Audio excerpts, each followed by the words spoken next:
माध्यमिक शिक्षा परिषद ओडिशा रही गोटे नोटिफिकेशन नुआ रही जोटा कि 10म श्रेणी वार्षिक परीक्षा फॉर्म फिलअप तारीख आसी देखिए 2026 वार्षिक हाईस्कूल सर्टिफिकेट परीक्षा निमंत विद्यालय पढ़ुवा निम्नोक्त छात्र छात्री मैंने ऑनलाइन माध्यम फॉर्म फिलअप करेंगे सेटा केवल विद्यालय मुख्य बा हेडमास्टर जी से ही फिलअप करेंगे। 4टी कैटेगोरी शिक्षार्थी अच्छा जो मैंने regular x regular करेस्पंडेंस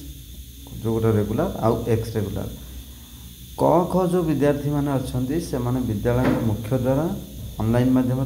form fill up करेंगे और ग घ कैटेगोरी जो छात्र छात्री मैंने फॉर्म फिलअप करेंगे बोर्डर आंचलिक कार्यालय उपसभापति द्वारा ऑफलाइन माध्यम फॉर्म फिलअप करेंगे। मन रखु रेगुलर आउ एक्स रेगुलर जो मैंने अच्छा से माने केवल करेंगे एचएम माध्यम हेडमास्टर द्वारा तो अन्य रही करेस्पंडेंस कोर्स रेगुलर कि एक्स रेगुलर अच्छा से माने बोर्डर आंचलिक कार्यालय द्वारा फॉर्म फिलअप करेंगे। फॉर्म फिलअप तारीख देखु